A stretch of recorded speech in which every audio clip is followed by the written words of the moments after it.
साथियों, आज मैं आपके सामने क्लासेस ऑफ टेन्योर, बहुत अच्छा टॉपिक है लैंड के संदर्भ में।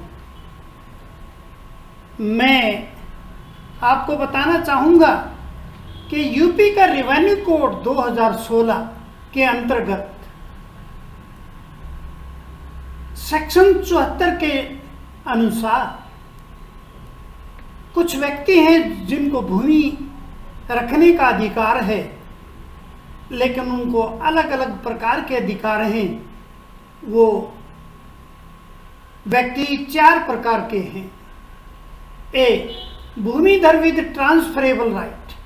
ऐसे भूमिधर, ऐसे भूमि रखने वाले जिनके पास हस्तांतरण का अधिकार है। दूसरा, भूमिधर विद नॉन ट्रांसफरेबल राइट। ऐसे भूमिधर जिनके पास हस्तांतरण का अधिकार नहीं है। सी, आसामी। ये आसामी कौन से होते हैं? मैंने पहले भी एक वीडियो में साथियों आपको बताया था। आसामी ऐसे होते हैं, ये ना परमानेंट होते और ना इनके पास ट्रांसफर का अधिकार होता। ट्रांसफरेबल राइट भी इनके पास नहीं होता। इनके पास कौन सा अधिकार होता है? हेरिटेबल, यानी गुजारे का अधिकार। केवल जमीन को अपना गुजारा करने के लिए यूज कर सकते हैं, ऐसा अधिकार है इनके पास। D, government leasing. ऐसे व्यक्ति जिनको गवर्नमेंट ने भूमि लीज के ऊपर, पट्टे के ऊपर दे रखी है। ये हैं साथियों 4 प्रकार के व्यक्ति। अब मैं बारी बारी से लेता हूं। पहला, भूमिधर विद ट्रांसफरेबल राइट्स। ये कौन से हैं इस कोड के अनुसार? देखिए, bhumidhar with transferable rights according to section 75 of this code, every person belonging to any of the following classes shall be called Bhumidhar with a transferable right and shall have all the rights and subject to all the liabilities imposed upon such Bhumidhar by or under this code namely। यानी ऐसे व्यक्ति जिनके पास हस्तांतरण, भूमि का हस्तांतरण का अधिकार है, वो सेक्शन 75 के अनुसार ऐसे कुछ व्यक्ति हैं जो मैं आगे अब 2-3 प्रकार का 2-3 काइंड हैं जो उनके अंदर सम्मिलित होते हैं।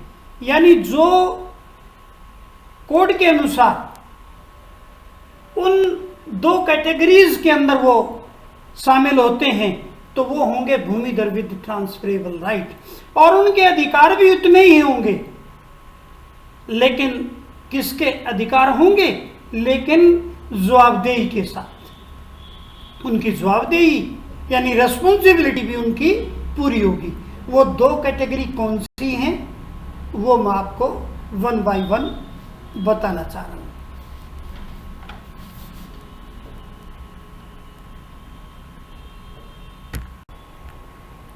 माय डियर फ्रेंड्स, जैसे मैंने बताया था, पहला भूमिधर विद ट्रांसफरेबल राइट्स। अब मैंने जैसे बताया था कि 2 कैटेगरी हैं, उनमें जिसको भी व्यक्ति बिलोंग करता है, दोनों में किसी को भी बिलोंग करता है, तो वो भूमिधर होगा ट्रांसफरेबल राइट के अकॉर्डिंग। कौन से हो 2 category? First, every person who was a Bhumidhar with the transferable rights immediately before the date of commencement of this code। पहली कंडीशन क्या है साथियों? प्रत्येक व्यक्ति जो इस कोड के लागू होने से पहले जिनके पास भूमिधर था और हस्तांतरण का राइट था, वो कोड के लागू होने के बाद भी ऐसे ही जारी रहेगा। यानी ऐसे भूमिधर जिनके पास हस्तांतरण का हक है, वो कौन से हैं? प्रत्येक व्यक्ति इस कोड के लागू होने से पहले जो ऐसे भूमिधर थे जिनके पास हस्तांतरण का हक था, इस कोड के लागू होने के बाद भी उनके पास ये हक जारी रहेगा कोड के अनुसार। Second, every person who in any other manner acquires on the after the said date the rights of such a bhumidhar under or in accordance with the provision of this code or under any other law for the time being in force। ये दूसरा क्या है? देखो, पहला तो ये था कि कोड लागू होने से पहले यदि ऐसे भूमिधर जिनके पास हस्तांतरण का हक था तो लागू होने के बाद भी वो हक जारी रहेगा, ये था पहला। दूसरा, यानी कोड के लागू होने के बाद ऑन और आफ्टर द साइड डेट, दोनों बातें। यदि किसी ने ऐसी जमीन खरीदी है, कौन सी? जिसका हस्तांतरण का हक है, तो इस कोड के अनुसार उस व्यक्ति का वो हक, यानी वो भूमिधर विद ट्रांसफरेबल राइट, यानी भूमिधर हस्तांतरण का हक रखेगा, ये कोड जारी रखेगा उसे। ये है सेकंड। यानी सेकंड में क्या है? किसी व्यक्ति ने ऐसी जमीन खरीदी है जिस भूमि का हस्तांतरण का हक है, तो इस कोड के बाद भी उस व्यक्ति का हस्तांतरण का हक जारी रहेगा कोड के अनुसार। ये है दूसरा। अब साथियों, मैं लूंगा सेकंड टाइप। सेकंड टाइप कौन सी है? Bhumidhar with non transferable right.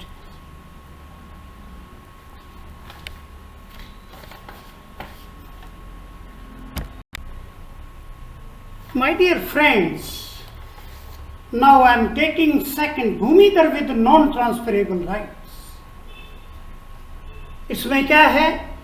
According to section 76 of this code, every person belonging to any of the following classes shall be called a bhumidhar with non-transferable rights and shall have all the rights and be subject to all the liabilities imposed upon such bhumidhar by or under this code, namely। Same वही बात है जो एक category में था, भूमिधर with transferable right.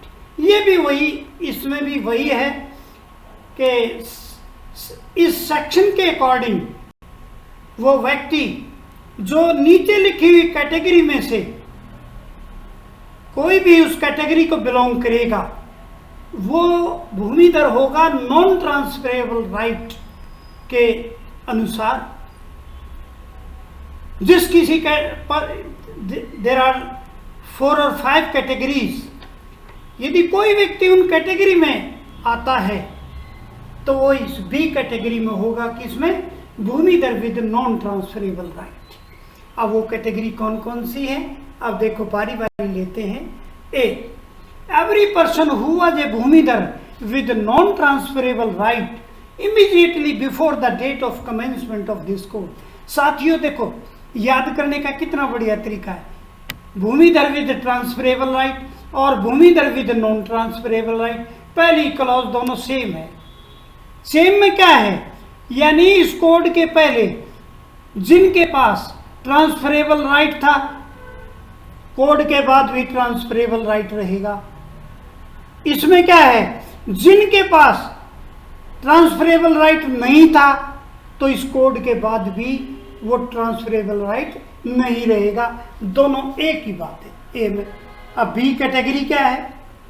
Every person who is admitted as a bhumidhar with non transferable right on और after the said date by Bhumi Prabandhak Samiti to any land under or in accordings with the provision of this code. देखो, एक भूमि प्रबंधक समिति होती है जो land का काम करती है, लैंड को यानी अलॉट करती है।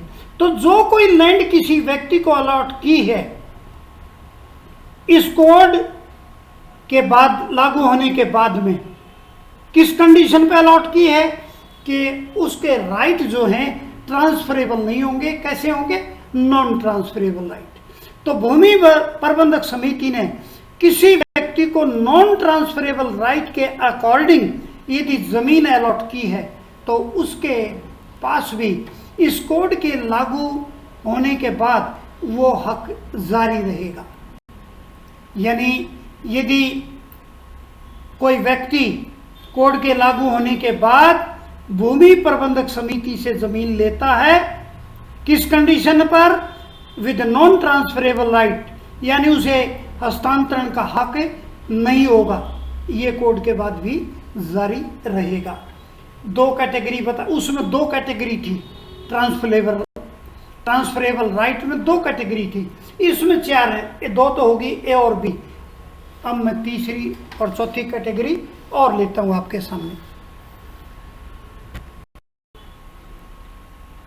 माय डियर फ्रेंड्स, सेकंड जो पॉइंट थी हमारी भूमि दर विद नॉन ट्रांसफरेबल राइट, मैंने उसके दो पॉइंट ए और बी आपको क्लियर किए थे।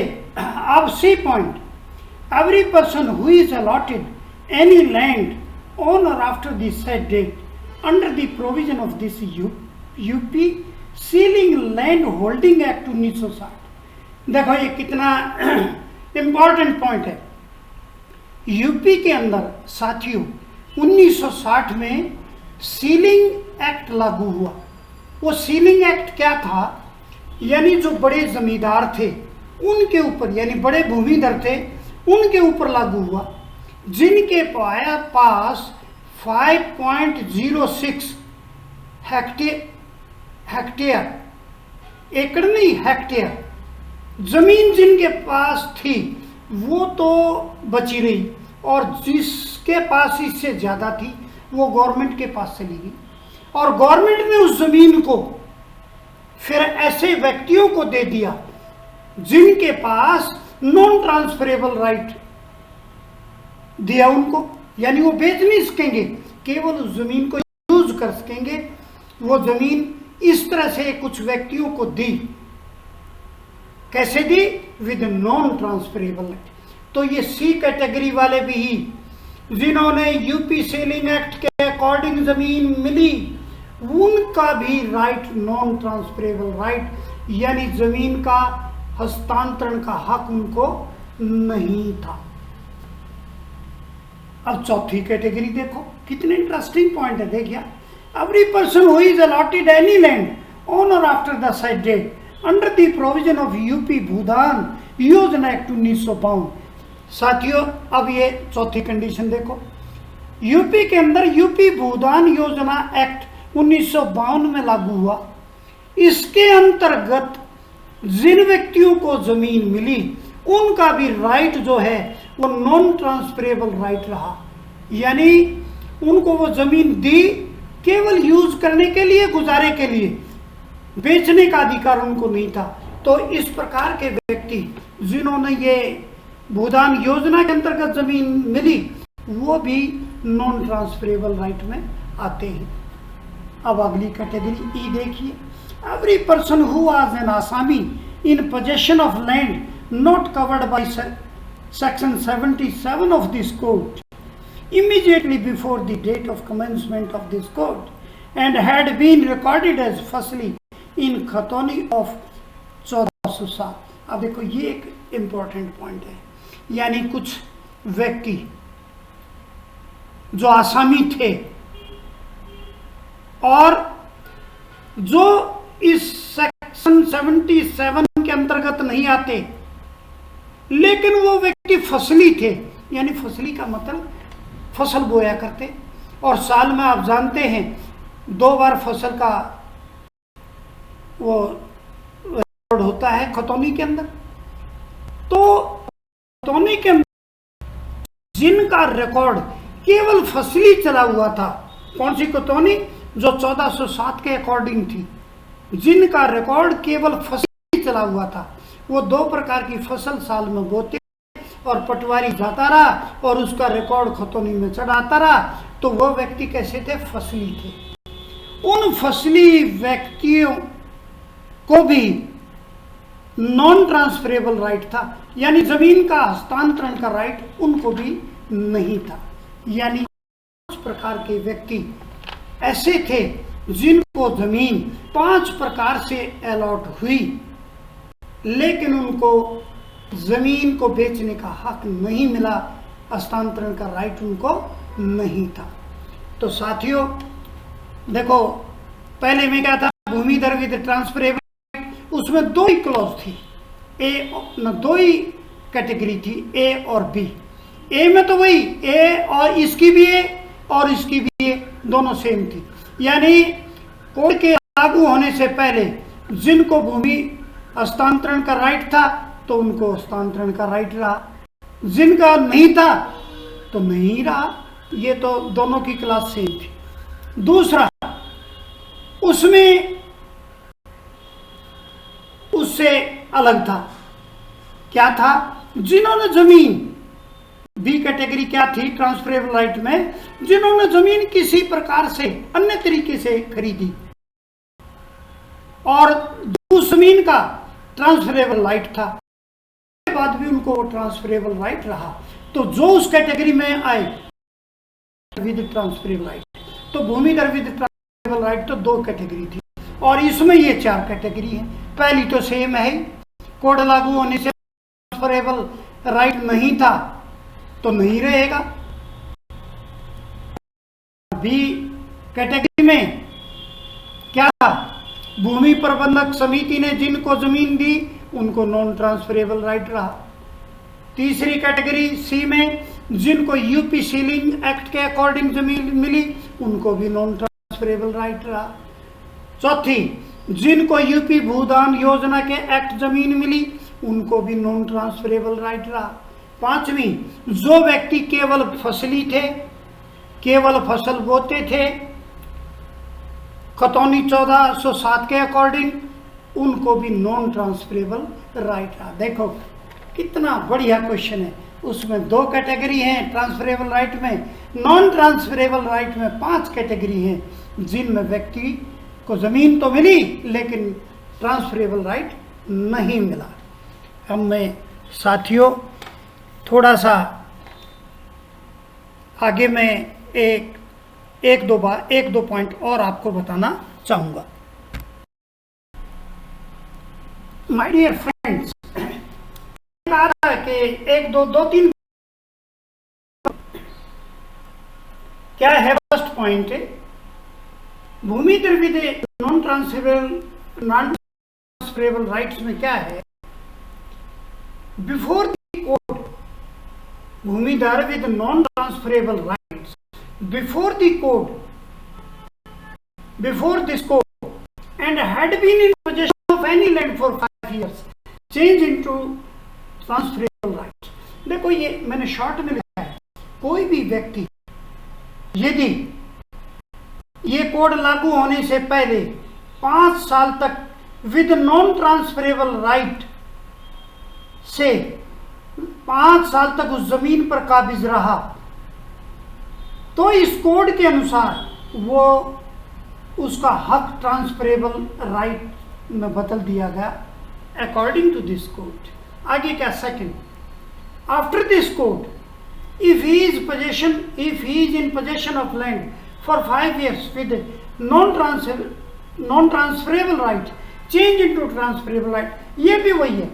यानी कोड के लागू होने के बाद भी यदि कोई व्यक्ति 5 साल तक जमीन को यूज कर रहा है, किसमें? नॉन ट्रांसफरेबल राइट में, और उसके 5 साल पूरे हो गए तो कोड के बाद भी उस व्यक्ति को ट्रांसफरेबल राइट मिल गया उसी अकॉर्डिंग के अनुसार। अब थर्ड में क्या है? If any person was bhumidhar with non transferable right according to this code, अब and he was declared bhumidhar with transferable right and he transfers the land by sale, he will not be entitled to get the land on lease from gram Sabha। अब इसमें क्या है? यदि किसी के पास यदि कोई व्यक्ति नॉन ट्रांसफरेबल उसका राइट था, इस कोड के अनुसार उसको ट्रांसफरेबल राइट मिल गया और फिर उसने उस जमीन को ट्रांसफर कर दिया बाय सेल और फिर उसके पास कुछ रहा नहीं, यदि वो ग्राम सभा से लीज पर यदि जमीन लेना चाहता है उसे नहीं मिलेगी। ये है कंडीशन। ये 3 पॉइंट मैंने और बताए और मैंने पहला क्या था, भूमिधर विद ट्रांसफरेबल राइट, भूमिधर विद दूसरा भूमिधर विद नॉन ट्रांसफरेबल राइट, और तीसरा क्या था आसामी, वो साथियों मैंने पूरी वीडियो आपको बता रखी है आसामी। और चौथा क्या था गवर्नमेंट लीज, उसमें क्या बताना है, गवर्नमेंट लीज पर जो जमीन देती है वो गवर्नमेंट लीज ही होते हैं, बस इसमें तो कोई और बात है ही नहीं। तो साथियों ये टॉपिक खत्म हुआ, बहुत ही इंटरेस्टिंग टॉपिक था, मैंने इसको बार बार रिपीट करके आपको समझाया। और मैं अब अंत में आपसे यही कहना चाहूँगा कि मेरे चैनल को आप सब्सक्राइब ज़रूर करें। The name of my channel is match by Dharmveer Singh Dabas. Thanks again.